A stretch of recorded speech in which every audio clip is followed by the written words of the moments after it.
നമുക്കിന്ന് ഈ കേര മീനിൻ്റെ ചെറിയ മീനാണ് കിട്ടിയിരിക്കുന്നത്. ഇത് നമുക്ക് എങ്ങനെയാണ് കറി വെക്കേണ്ടതെന്ന് നോക്കാം.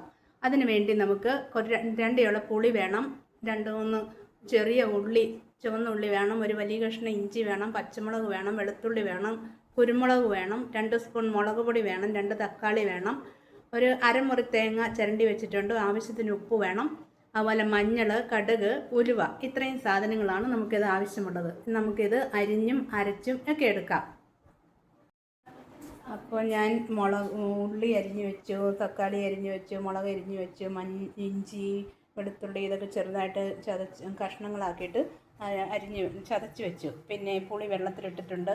അപ്പോൾ ഇത് ഞാൻ ആ മുളകും കുരുമുളകും മഞ്ഞൾ പൊടിയും തേങ്ങയും കൂടി അരയ്ക്കാനായിട്ട് ജാറിനകത്ത് ഇട്ടിട്ടുണ്ട്. നമുക്കിത് അരച്ചെടുക്കാം. നമുക്ക് പാത്രം അടുപ്പ് വെച്ച് ഞാൻ ഇച്ചിരി എണ്ണ ഒഴിച്ച് കൊടുത്തിട്ടുണ്ട്. ഇനി കടുകും ഉലുവയും കൂടി നമുക്ക് ഇട്ട് കൊടുക്കാം.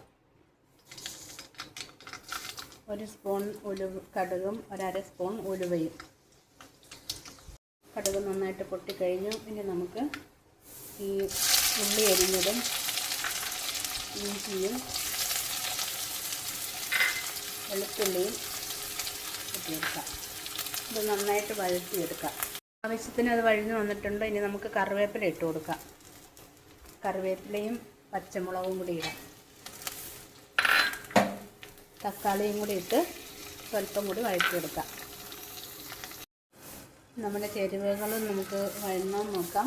ഇങ്ങനെ വെക്കുമ്പം തക്കാളി നന്നായിട്ട് വേകുന്നുണ്ട്. വേകുന്നിടം വരെ ഇടണേ. കാരണം ഇതിൽ നമ്മൾ പുളിയൊക്കെ ഇട്ട് വരുമ്പം തക്കാളി അത്ര ഉടഞ്ഞു പോവുകയില്ല. അതുകൊണ്ട് ഇപ്പം തന്നെ അത് തക്കാളി ഉടയുന്ന പോലെ ആക്കി എടുക്കണം. ഓക്കെ. ഇനി നമുക്ക് നമ്മൾ അരച്ച് വെച്ചിരിക്കുന്ന അരപ്പ് ഇട്ട് കൊടുത്ത് നന്നായിട്ട് വഴറ്റിയെടുക്കണം.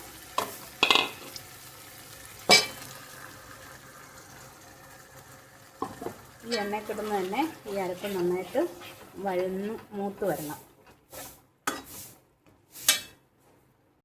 അപ്പം നമ്മുടെ അരപ്പ് ആവശ്യത്തിന് മൂത്തിട്ടുണ്ട്. ഇനി ഇതിനകത്തേക്ക് തന്നെ നമുക്ക് പുളി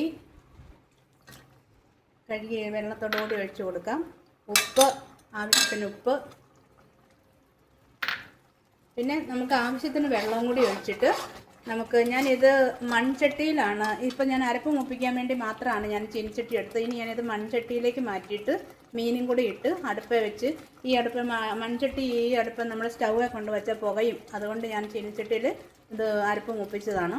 ഞാൻ മൺചട്ടിക്കകത്തേക്ക് മാറ്റി അത് തീ കത്തിക്കുന്ന അടുപ്പ് വെച്ചാണ് മീൻ പറ്റിച്ചെടുക്കുന്നത്. അപ്പോൾ ഇതും മീനും കൂടി ഇട്ട് ഇനി മൺചട്ടിക്കകത്ത് അടുപ്പ് വെച്ച് പറ്റിച്ചെടുക്കാം.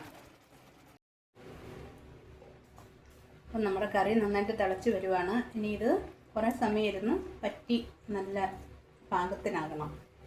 ഓക്കെ. അപ്പോൾ ഇതുപോലെ നിങ്ങളും അരപ്പ് മൂപ്പിച്ച് കറി വയ്ക്കുന്നതാണ് കറിക്ക് എപ്പോഴും സ്വാദായിട്ടുള്ളത്. അപ്പം നമ്മുടെ കറി നന്നായിട്ട് പറ്റി കുറുകി വന്നിട്ടുണ്ട്. ഇനി നമുക്ക് ഈ കറി ഇറക്കി വയ്ക്കാം. ഇറക്കി ആറിയതിന് ശേഷം നമുക്ക് ഉപയോഗിക്കാം. കുഴപ്പമില്ല. അപ്പം നമ്മൾ മീൻ കറിയൊക്കെ ഒരു ദിവസം കഴിഞ്ഞെടുക്കുന്നതാണ് ഏറ്റവും രുചികരം. ഇത് നല്ല രുചികരമായിട്ടുള്ള കറിയാണ്. അപ്പോൾ സ്വാദിഷ്ടമായ മീൻകറി റെഡിയാണ്. ഇപ്പോൾ കറി നന്നായിട്ട് ആറിയിട്ടുണ്ട്. നമുക്കൊന്ന് പകർന്ന് എടുത്ത് നോക്കാം.